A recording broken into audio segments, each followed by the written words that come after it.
Well, a very warm welcome and welcome back again to Journal Entries. Hi, my name is Cassim, and I want to once again extend a really warm welcome to you and thank you so much for watching and joining us. And hopefully today I can in some way share something with you that can inspire you in your own life, that can in some way help you become a higher, fuller expression of who you're capable of becoming.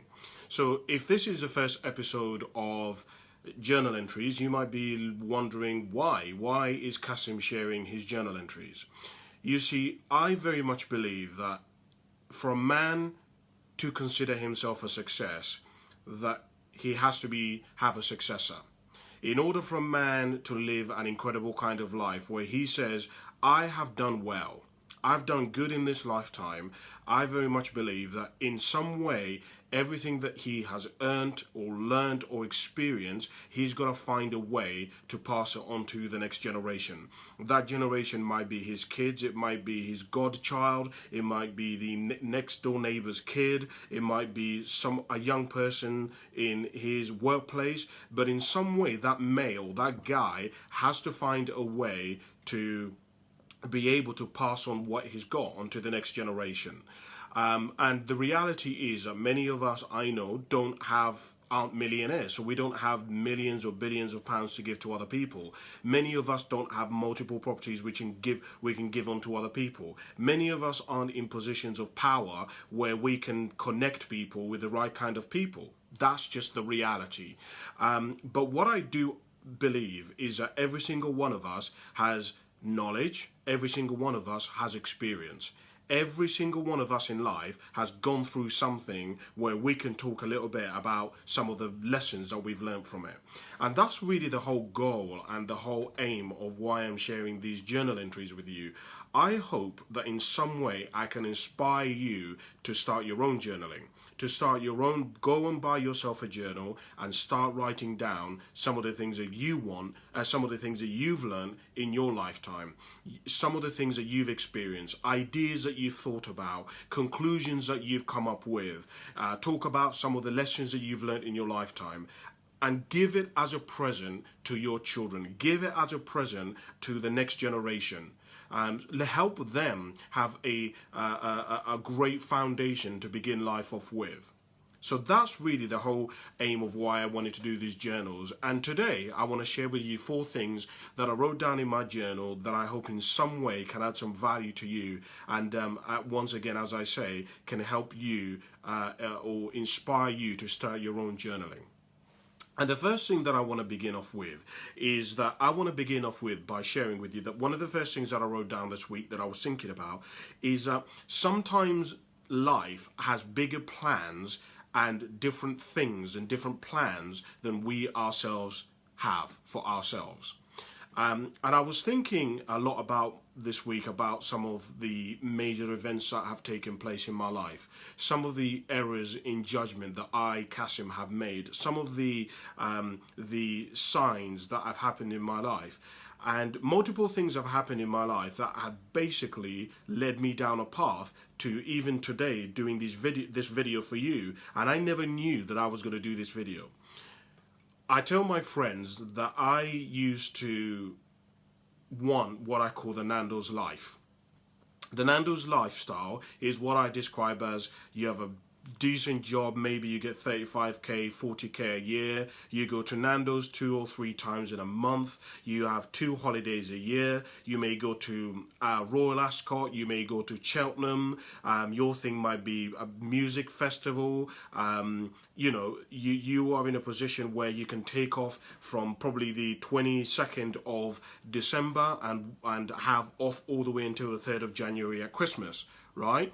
You have that 2-3 weeks, 4 weeks worth of holiday, maybe 6 weeks worth of holiday. It's genuinely a very, very, very, very good life to be able to have. And that was really the kind of life that I intended for myself. That's the life that I wanted. Unfortunately, I didn't realize that in my life, God, the universe, Allah, Jesus, Buddha, whatever it is that you want to call that thing that is higher than us, had plans for me which I had bigger than myself. Guys, if you spoke to me 5, 6 years ago, and you'd said to me that I would be sat down in a room and I would be talking about my journal entries and I will be sharing with people some of the lessons that I have learned, I would have thought you're a fucking idiot. I would have thought you're an idiot. You're a dickhead. That, what an absolutely lie. It's ridiculous for you to mention such a thing. And one of the things that I've had to learn in my life sometimes is that many of us, one of the things that we tend to go through our life doing is we tend to go through our life pushing the asses against the assness of life. Many of us, instead of going with the flow of life, instead of us flowing with the direction and the hints that life is pointing us in, we tend to resist life. We fight against life. And what ends up happening is we get stuck in a rut. We begin to make errors in judgment.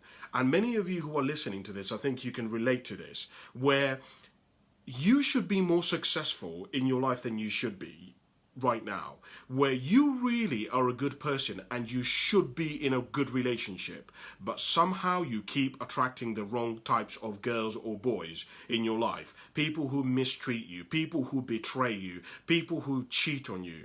Right? You keep going into a job and you genuinely work really hard. The issue is you never seem to be able to progress. You never seem to move forward. You never seem to make as much progress as you see other people who are not even making as or working as hard as you, and you see them making progress and you're thinking, what the hell is going on? And part of that is because, and I hate to say this because this is one of my most horriblest things that I like to tell people. This is what I call an inconvenient truth. Whenever I study people who are both successful and who are happy, there is this thing that I keep hearing them talking about, which is they talk about, oh, I followed my gut instinct. They use this phrase like, oh, I listened to my instincts. I don't really like using this term because it is a very esoteric term. We cannot measure this. We cannot write it, like it isn't something which is tangible. I find it really difficult to articulate, particularly to men, that how a man can listen to his gut, how he can listen to his instinct, right? Because for many of you who are listening to this, your gut instincts keep telling you that the kinds of people who you keep attracting in your life are people basically who are bad boys. Okay, that is what you keep attracting in your life. But your gut instinct is actually the kind of person who you really want is this type of person. But that person, well, that person is very rare. That person is never going to be, you're never going to achieve that person. Usually those people are married, or they are already in a relationship, or they are religious, or they live in a different country.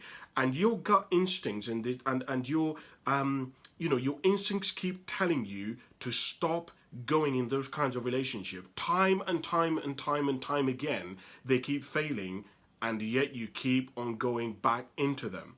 And what I would share with you is that start listening to your life. Start listening to some of the clues that you keep getting in your life. And I'm going to talk a little bit more about this when I talk about a later point. But your life all the time is whispering to you. Your life all the time is giving you signs. Clearly, if for the last 10 years you have been in the catering industry and every now and then you've got these visions of being a barber, every now and then you've got these visions of cutting hair, you've got these visions of being around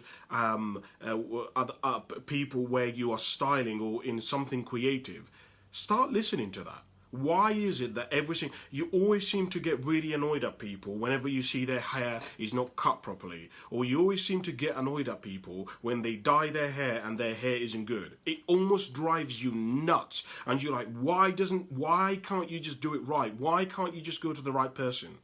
Some of you who are listening to this, you know that really deep down your thing is working with people. Yet every single job that you have done over the last 6-7 years is all jobs that involve not working with people. In reality, you should be a counsellor, you should be somebody who is a volunteer, you should be somebody who is involved with the community. Your job should be something where you are engaged with people, yet you're not doing it. And all the time you keep having these visions and these dreams and these crazy thoughts about how your life could turn out. What I'm saying to you is, many of us, we judge ourselves based on where we've been and particularly how we started off our life. And I think, especially for men, us men, we struggle because many of us, the reality is we fucked up. Most of us, I would probably say since probably age 16 to about 23, 24, for most lads, we're dickheads. We're basically idiots. All we basically do, and I'm generalizing here, we basically play video games, go out and get smashed, get as many girls as we can, and basically we don't build anything. We don't create anything. We just act like buffoons. We act like idiots, right? And I think most lads can agree with me on that. That's what I did. I mean, I got myself into loads of debt. I ended up being arrested. I was tasered by the police at one time. I mean, do you know what I mean? Most of us are just idiots. And what we tend to do is that we tend to judge ourselves on that chapter of our life and not realizing that perhaps the way that our life has begun or the way that we've been isn't necessarily how we have to be over the next decade. That's not how, because I know lads, right, where I'm telling you now, they were players. They were players, they cheated, they would have 3, 4 different girls in a go, which I've never even understood. I don't even know how you can be like, how you even remember how you can have 4 girls and even remember how you told this girl that, and I just find it insane, right? And they met somebody and what they were open to flowing with life. And one of the remarkable things that happened is because they opened themselves up to life, they began to open their eyes up to women who weren't necessarily into game playing, but women who had high moral values, women who had very strong self-discipline. And that's actually really what they really wanted in the first place. That's what they were actually after, but they just never could allow themselves to feel. They could never allow themselves to somebody to see who they were.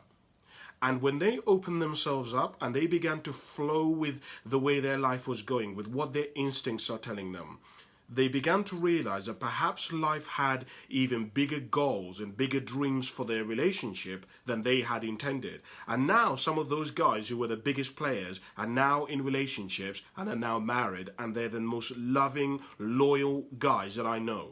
But it all started with them just starting to listen to themselves, starting to listen to the flow of life, starting to look at the signals that keep coming into them.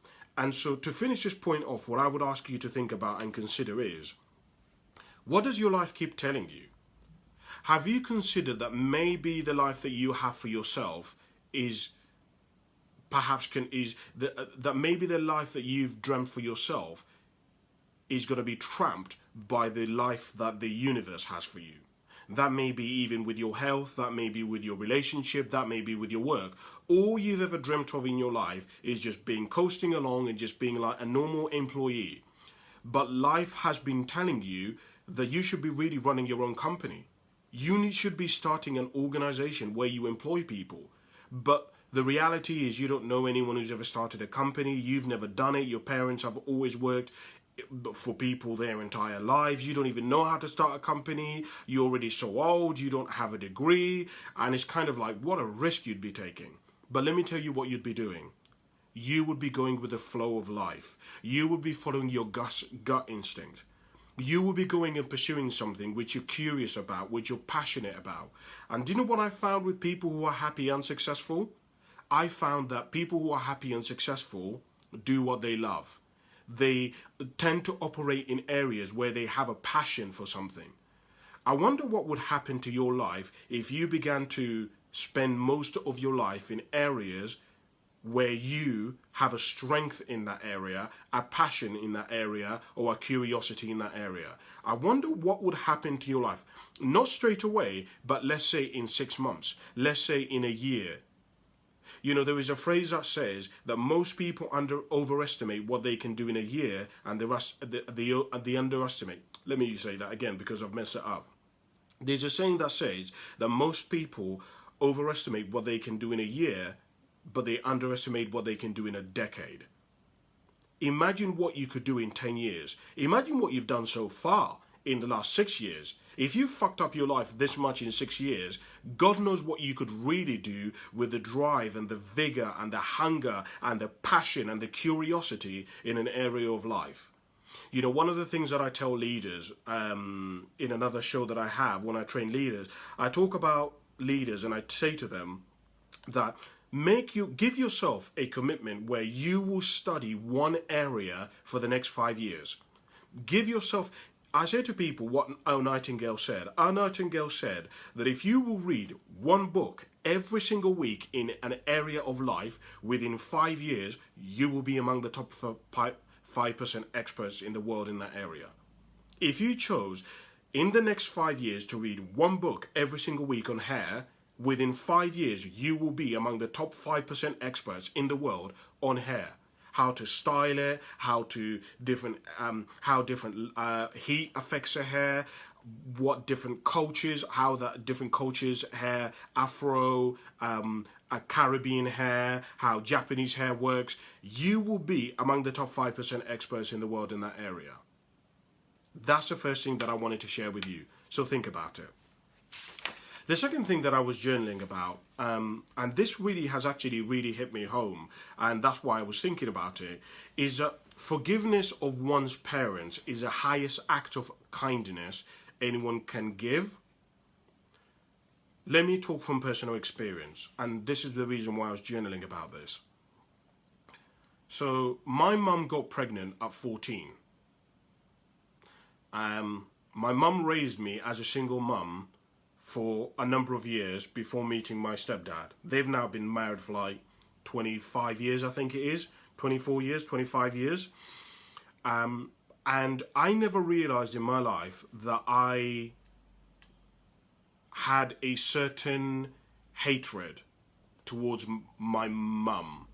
I never realized in my life that I had a certain anger towards my mum.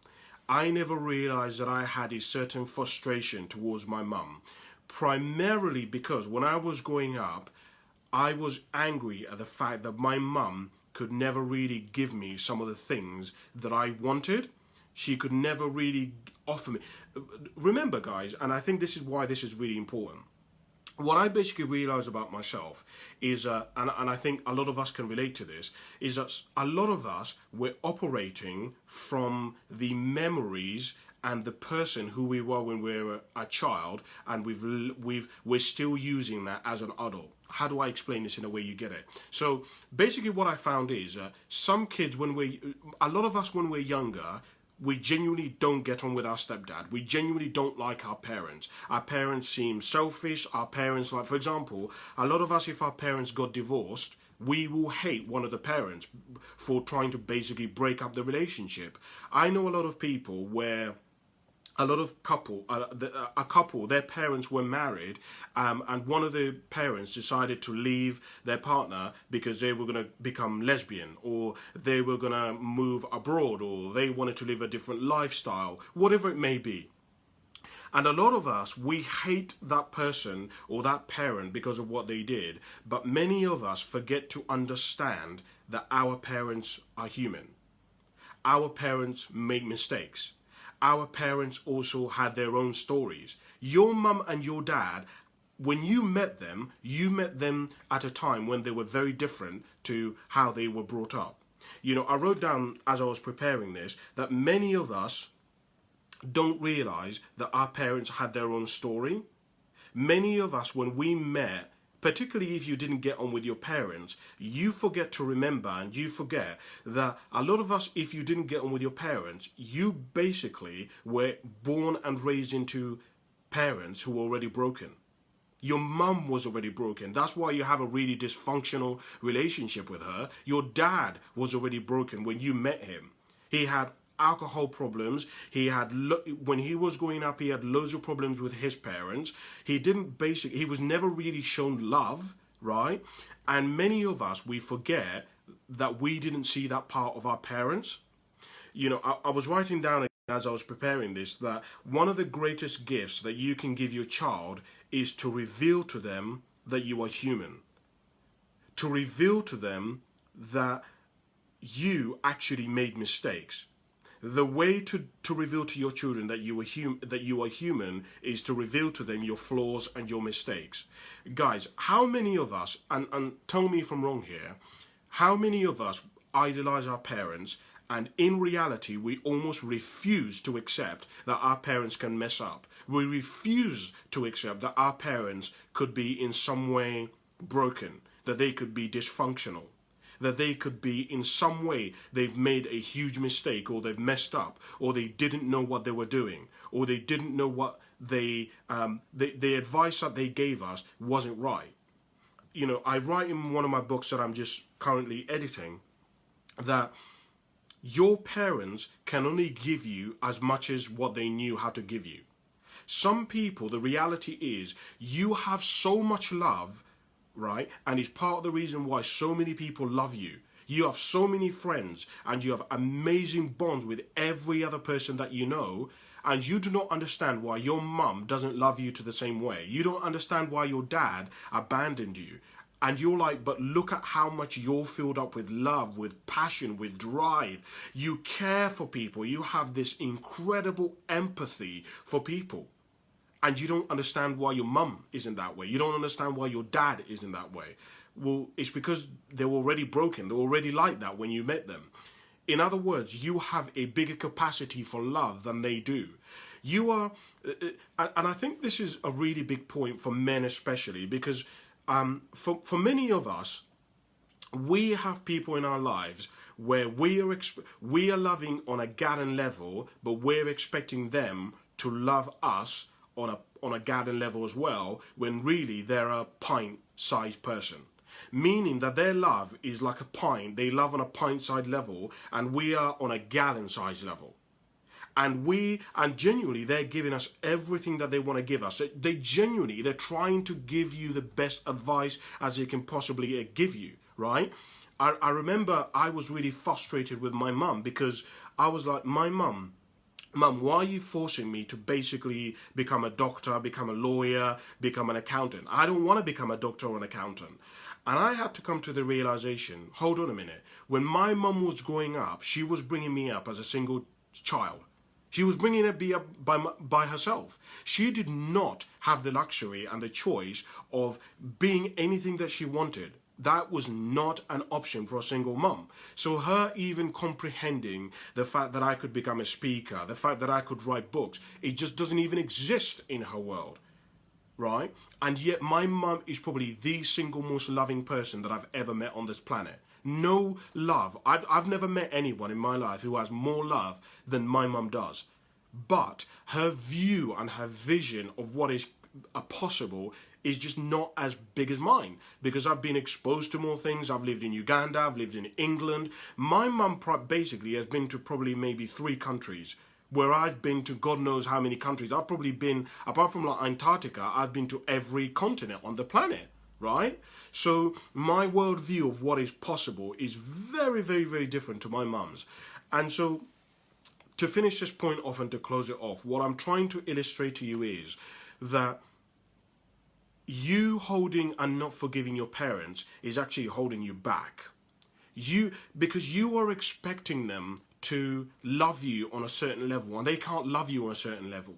You're expecting your parents to give you a blessing on your partner and getting into a certain relationship, but your parents can never give you that blessing. For some people, right, I have friends of mine who are gay, and the reality is their parents are traditional parents. Their parents are never going to give them the blessing on their relationship to get married. It isn't going to happen. I have friends of mine who want to pursue a career. Actually, specifically right now, I have a friend of mine who wants to get into a relationship with somebody who is outside of their race. He's a Nepalese brother. He wants to marry a girl who's white. In their culture, in the Nepalese culture, you cannot marry somebody who is outside of the caste. Impossible, cannot happen. And he's expecting his parents to give him the blessing. It isn't going to happen.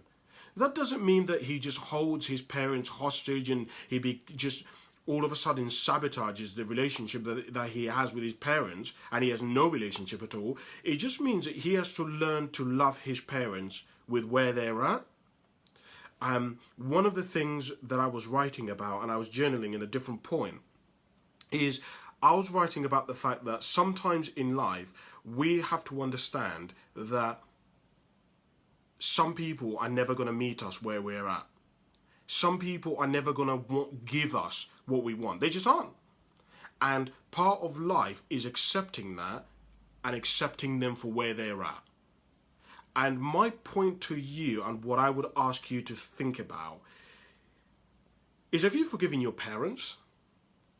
Have you given your parents permission to have got it wrong?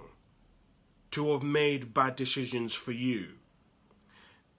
I remember something that J.K. Rowling once said. J.K. Rowling once said that there is an expiry date on blaming your parents for steering you in the wrong direction. The moment you're old enough, you have to take over. My question to you is, have you taken over?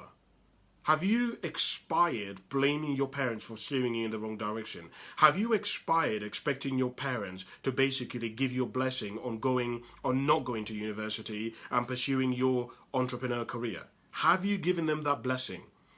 Let me tell you one of the biggest things that I learned in my life. One of the biggest things that I learned in my life is a lot of people, when they have children, what they will do, and not even have children, but a lot of people, when they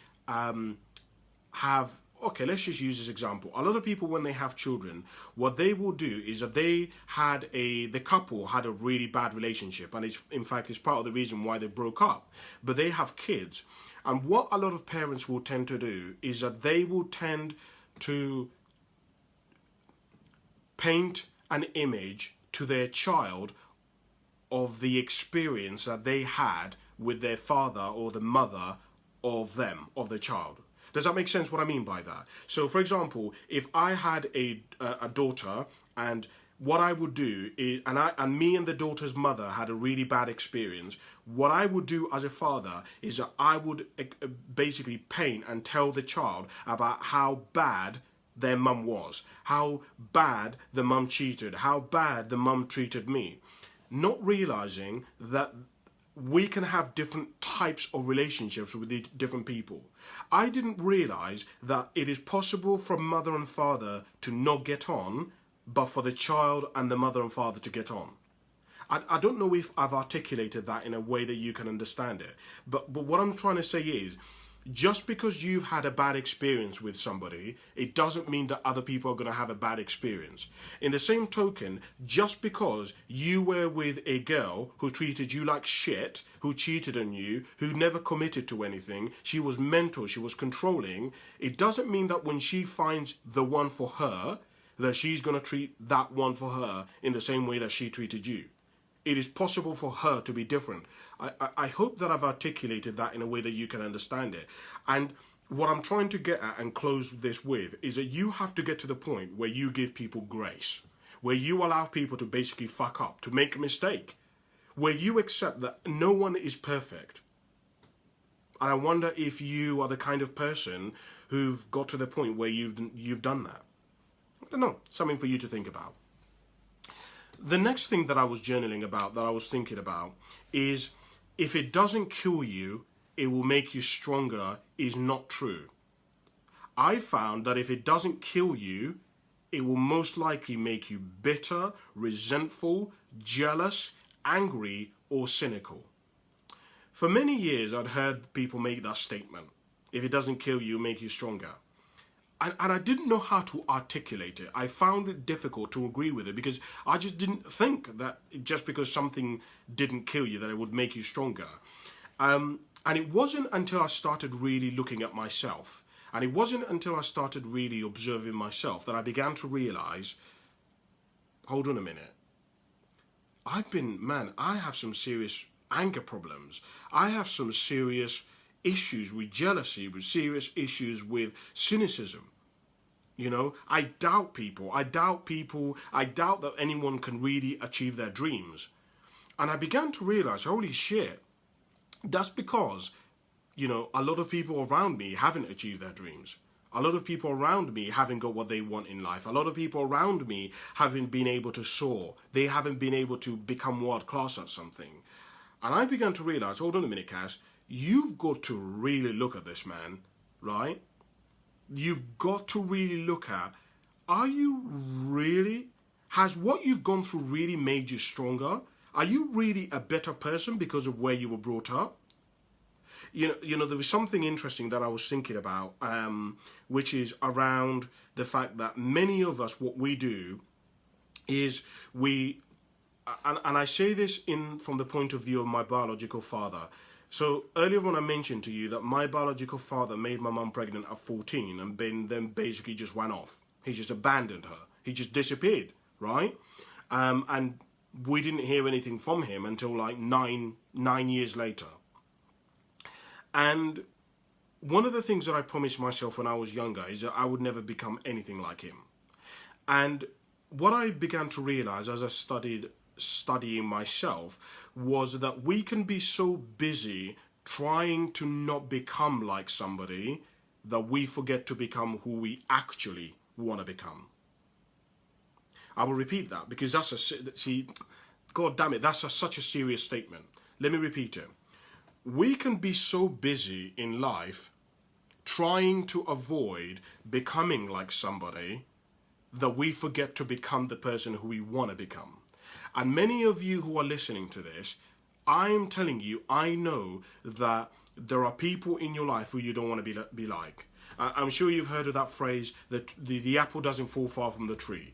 And it's got to the point where you've spent so much time trying not to be like your mum, trying not to be like your dad, trying not to get divorced, trying not to get hurt, trying not to get into a situation where you're heartbroken, that you've ended up becoming the very thing that you've been avoiding. Have you ever found yourself at a point where you're like, oh my God, I've become like my mum. Oh my God, I've become like my brother. Oh my God, I've become like my dad. I have problems with opening up. I have problems with communication. I have problems with alcohol. And you didn't even realize that you'd become like them. And it's like, whoa, how did this happen? Here's my point to you. My point to you is, are you spending most of your time focusing on who you want to become, or are you focusing your time maintaining and ensuring that you don't become like the thing that you don't want to become? Because many of us, what we don't realize is that we're exhausting energy maintaining what we don't want to become instead of using that energy to fuel who we want to become. Think about that. It's just something that I was thinking about this weekend and I was journaling about. And I was just thinking, boy, most of the growth that I've had in my life of being kinder, more loving, success, that's all come because I've really had a really clear vision of who I wanted to become.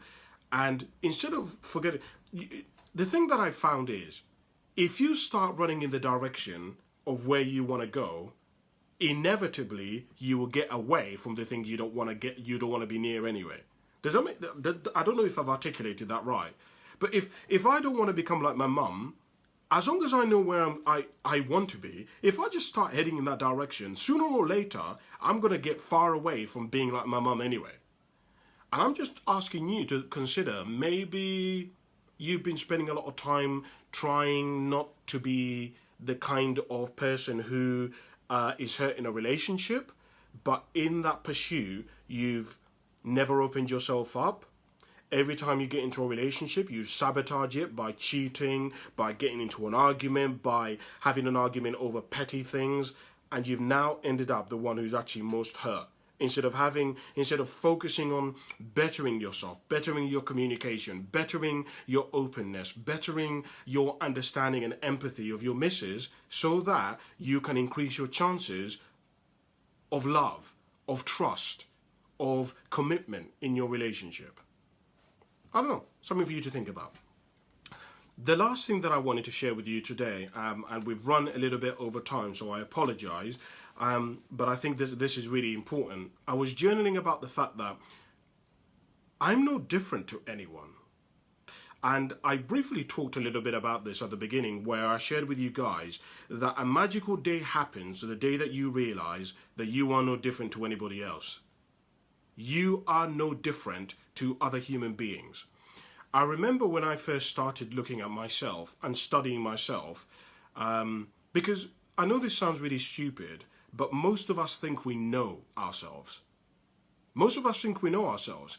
But I found out that if if I really knew myself, and I really knew my habits, and I really knew my attitudes, and I really knew my beliefs, wouldn't I be successful? Wouldn't I be happy? Wouldn't I attract amazing people in my life? Wouldn't I? I don't know. And I began to realize clearly I don't know myself as well as I think I know myself. Because I was in debt, so clearly I'm not as good with money as I think I am, right? Well, I've broken up with quite a number of people in relationships, so clearly I can't be that good in relationships as I think I am. I can't keep pointing the finger at every relationship I've been in because I've been also there, right? And one of the things that I began to notice is that as I studied myself, I began to see that a lot of the things that I was looking for, other people were looking for them. A lot of the problems that I had in my life, other people had the same problems. So for example, I began to realize I want to be successful. Oh, most people want to be successful. I don't think I know anyone who wants to become a failure. I want to be happy. Oh, everybody else seems to want this happiness thing. Everybody else seems to want to be happy. Interesting. I want to own a home. Everybody else seems to want to own a home. This is interesting. I want to travel and see different people and meet different people and try different foods. Holy shit. Everybody else seems to want this. I want to feel safe in my own home. I want to feel like there's some stability in my house, but I also want a little bit of adventure. I want a little bit of spontaneity. I want room for improvisation. Holy shit. Everybody else seems to want the same things. And this sounds really stupid, guys, but this was like a revelation for me. Because I was like, surely not everybody else seems to want to be happy. Nope, they did. Surely not everybody else wants money. Nope, they did. And I was like, so if everybody else wants money and everybody else wants to be happy and everybody else wants to have a family and everybody else wants to trust people and everybody else wants to do all these things, that means other people have found out how to do this then. So clearly some people have figured out how to be happy. Some people have figured out how to be successful. Interesting. So if I do the same things as them, what does that mean? Could I get the same results by doing the same things as these people? And I started doing some of the things that I saw people doing. So for example, I was like, I want to be happy. So I looked up people who were happy and I started asking them, why are you happy? In fact, there's a phrase, if you know me, that I use a lot, which is anytime someone's happy, I say this to them, what's your secret? Why are you so happy? What's your secret? Loads of people who know me personally will hear me use that statement all the time. What's your secret? And I began to realize people kept saying the same types of things. So for example, people would say something like, oh man, you know, I'm just grateful I'm alive today. I was like, what? What do you mean? You're grateful you're alive today? So I was like, right, okay, so from now on, I'm going to try be grateful for being alive today. Surprise, surprise.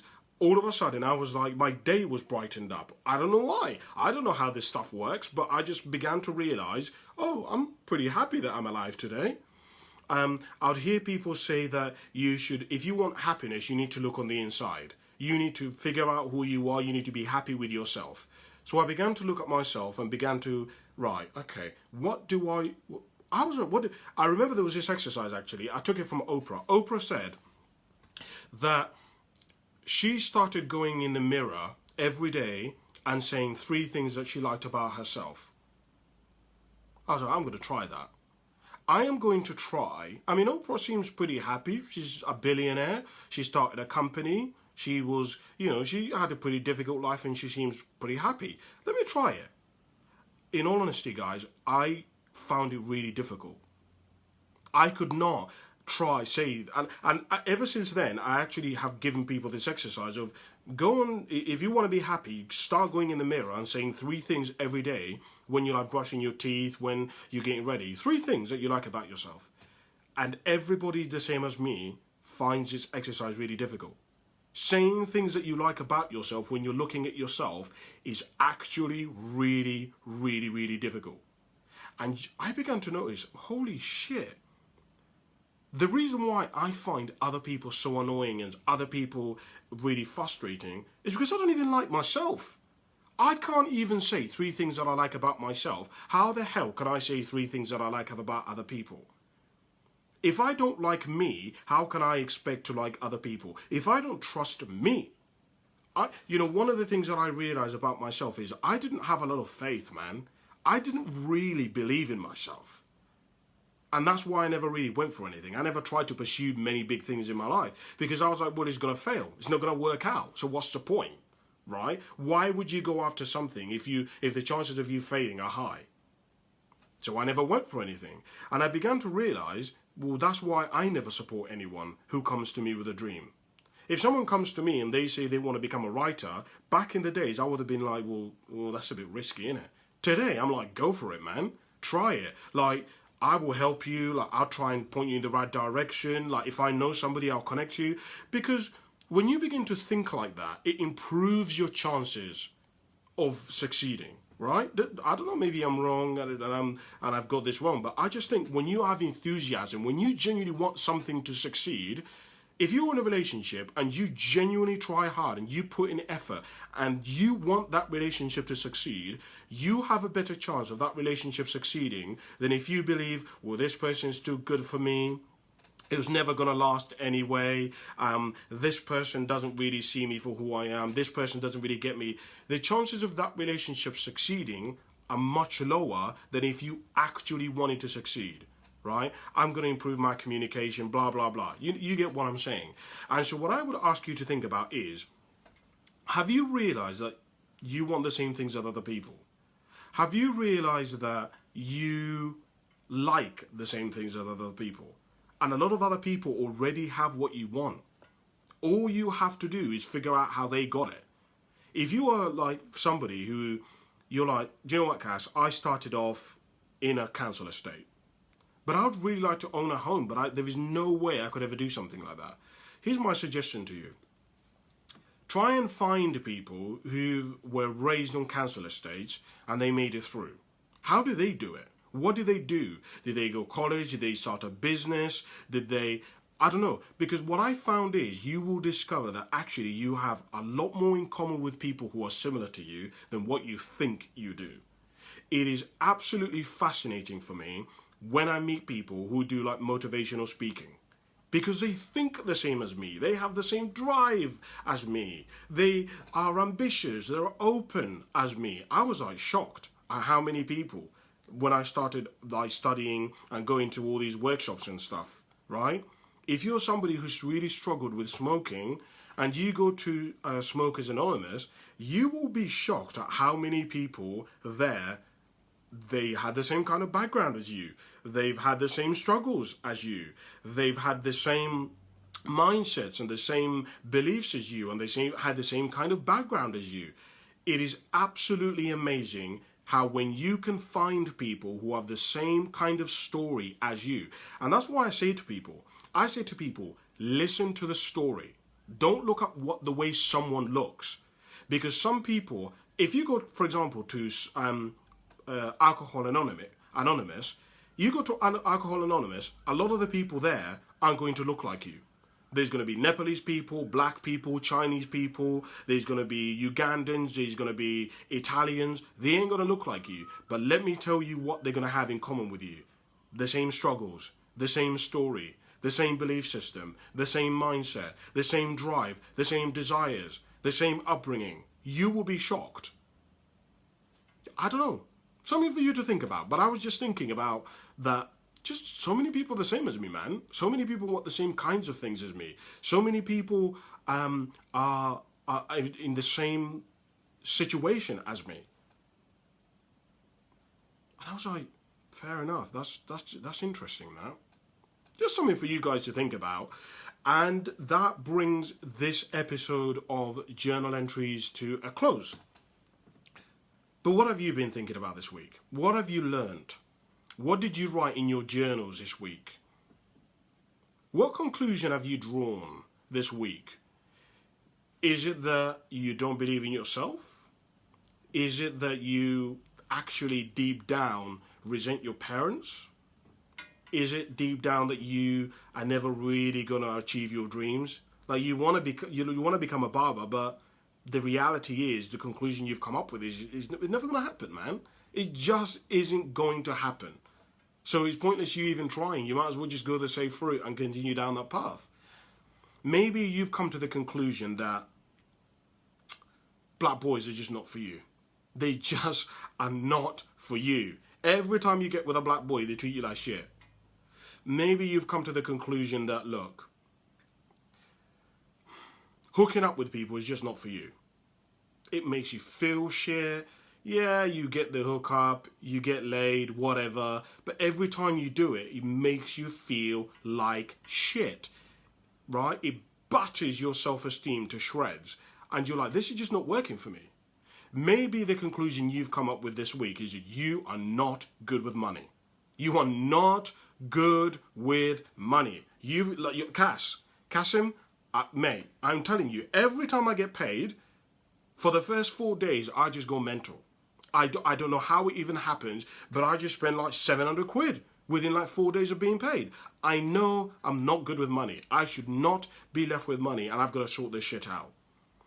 Maybe one of the conclusions you've come up with is that you haven't done very much. You haven't done nothing. You haven't done anything. Like in the last 6 years, if we look at the results, right? We're not looking at who you are as a human, but if we look at your results, your body looks like shit. You got man boobs, is that what you call them? Man boobs. No abs. Your hair looks like shit. You haven't been on holiday. You have no savings. You don't have a girlfriend. You don't even live alone. You hate your job. Basically everything's shit. Everything is shit in your life. So the results in your life are just not good. And that is a conclusion you've come up with. Maybe the conclusion you've come up with is that you've become complacent. You have done so good compared to other people in your life, and for the last probably 2 years you've become complacent, because the reality is you had so much drive earlier on in your life that you got a really amazing job, you managed to buy yourself a house or rent somewhere, you got yourself a girlfriend, but things have begun to get stale. Things have got stale because you've lost that drive. And now you've got to the point where you realise you've got to keep trying to have something to reach for. That it's okay to celebrate, don't get me wrong, celebrate. You will reach something, celebrate. But straight away after that, you've got to set yourself a new goal. Because otherwise, you just get bored. You just lose motivation. You don't even look after yourself. It knocks your self-esteem. Your body just goes downhill. I don't know. I'd love to know what you've been thinking about. Send me a message, comment below, like, share. You guys know all the usual stuff that all these YouTubers say. I'm not really looking to become famous. I just want to help people, inspire them onto this path of starting to journal and starting to think about themselves and starting to look at different situations in their life. So I think that would be a good place for us to finish. Thank you so much for watching, and I will see you in the next episode. Bye for now.